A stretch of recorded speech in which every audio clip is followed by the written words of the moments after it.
Hello guys, Rico here. I am a new YouTuber. I'm not sure if I am called a YouTuber just now, but still, I'm going to play a game called A Light in the Dark. It's a game that I found, but I'm not sure how old this is, but I do like the artwork. So, so I don't know what type of game this is since it has collections and data. Configuration. Yeah, I wouldn't I don't know what to expect from this game, but I hope this is going to be interesting since I like story-driven games. So here we go.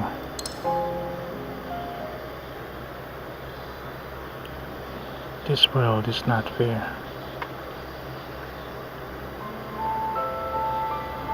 There was a saying, the world is one big, intricate machine, with the people as its cogs, and the law as its screws. The countless pieces connect with each other in order to operate. Through continuous refining, on top of repeated collapse and reconstruction, modern society is eventually formed. The more complicated a machine appears to be, the more delicate it really is. One loose screw would stop the whole thing. One failed detail would lead the collapse. Therefore, we must be ever vigilant and watchful, and remove every single problematic piece. Mommy needs to head out and take care of something, so have dinner without me. You can eat whatever you like. If Daddy calls, just tell him I'm in class, okay? The laughter of a known man, hurried footsteps, and the sound of an engine starting. It was at that moment I heard the sound of dissonance from the machine. Wow, that's interesting. Machines, eh? It was very cold. I felt a freezing chill as I regained consciousness. It wasn't so much that I felt cold when I awoke, but that an icy draft had caused me to wake up. As I opened my eyes, they were met by darkness. All I could make out was that I was in some sort of small room. This place was unknown to me. It wasn't my room, nor was it a hotel room. Look, a Nokia phone. My head hurt. My head hurt as if I had a hangover. I tried to stand up in order to find some sort of light switch, but all I felt from my legs was numbness. Ram. The smell of cigarettes and mold in the air was nauseating. As I fought to regain my bearings, I realized that something was not quite right. What happened to me? A sense of unease overcame me. I tried to calm down and organize my thoughts. I recalled that I was on my way home from cram school. Wait, I'm a guy? Okay. Finally up, rich boy.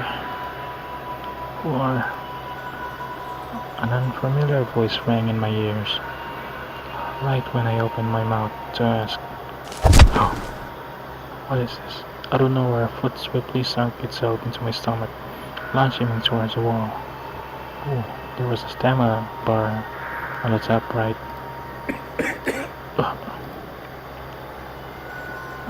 I felt my stomach turn, and I almost vomited. However, all that came out was a dry fit of coughing. I couldn't stop spasming on the ground. All that was on my mind was the intense pain. Yet, I was also too scared to make any sound. I wish I had to escape. My body hurts as if because what happened? Is this?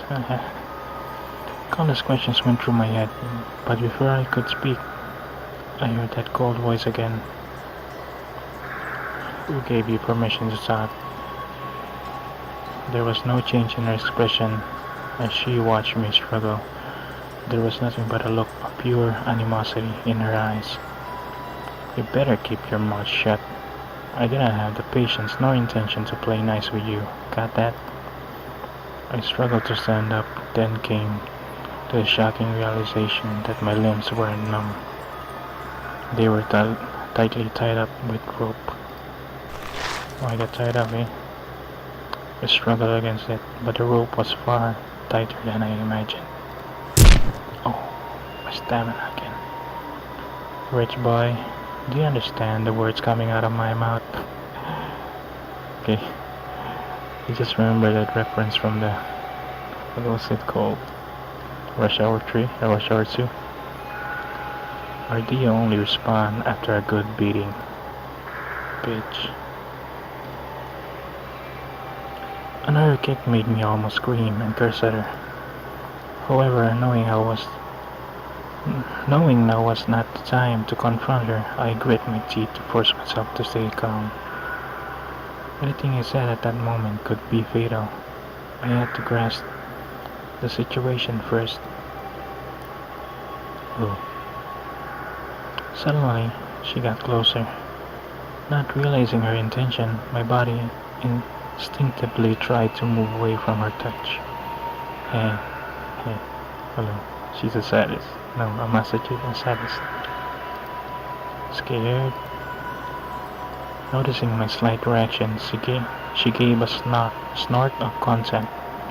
The last shred of defiance disappeared as soon as the blade touched my body. There was no chance of victory no matter how I resisted.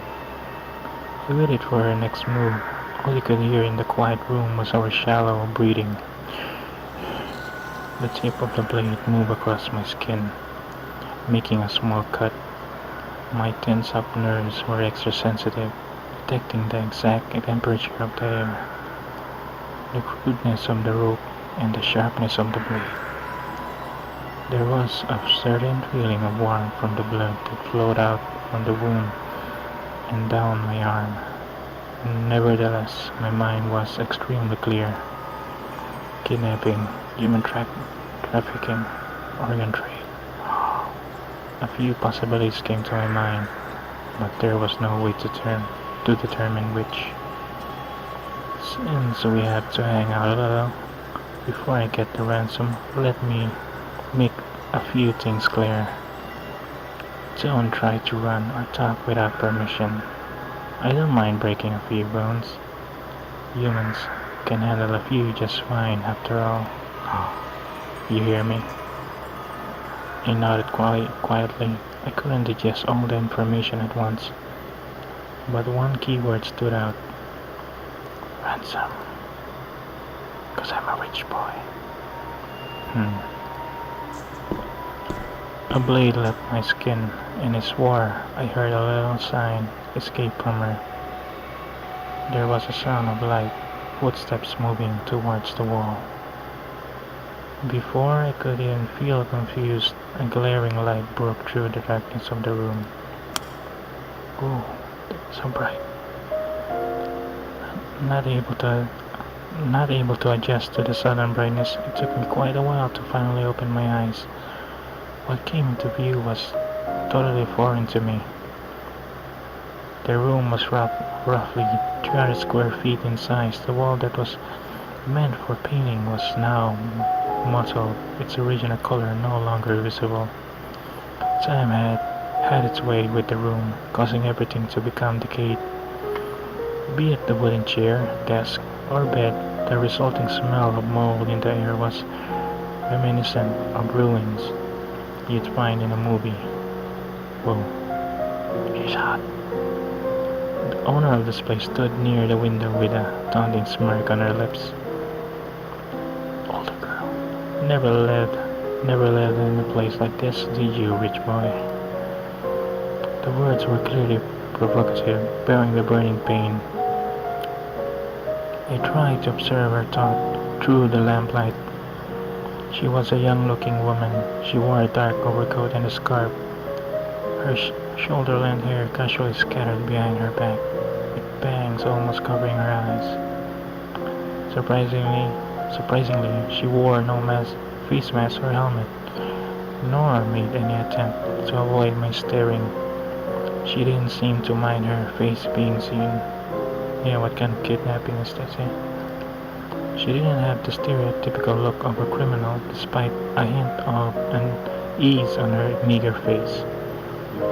There was an ounce of guilt within those dark brown pupils of hers that stared straight at me. You know what? I hate people like you. She was talking to herself, ignoring how pale my face was and making no attempt to elaborate. This was not a conversation, but a simple declaration. Who was she? Where was I? What did she want? Why did she do such a thing? Countless questions circled around in my brain, but not a single sound came out of my mouth when I opened it. What did eventually come out was something totally unrelated. Why me? The unfamiliar dry voice sounded like some rough sandpaper. Why? The girl mumbled my question next to the window. The light reflected off the girl's face. Orange spots of light scattered across her messy hair, dancing like fire. She hung her head in contemplation. It took her a while to raise her head again with a grin. No particular reason. As true, it was only natural. The empty voice held no emotions, but instead a malevolent sense of pleasure. The world is just unfair. Isn't that your favorite line? So did it met? Huh. Sky, mate. You forgot, mate. Seeing the shock in my eyes, she chuckled. How did she know me? With that mocking statement, the curtain was raised for this kidnapping incident.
Whew. A light in the dark. Okay, that was the intro. Well, I'm just gonna save this here. Gonna save it on, yeah, with that marking thing. Well guys, I hope you enjoyed that intro. So I will just continue this, but I will upload the next episode on the next video. I mean the next title. I mean the day one. Damn it. So I hope you enjoyed that. I hope my narrating is good because I'm not really good at English. So see you next time, guys. Peace.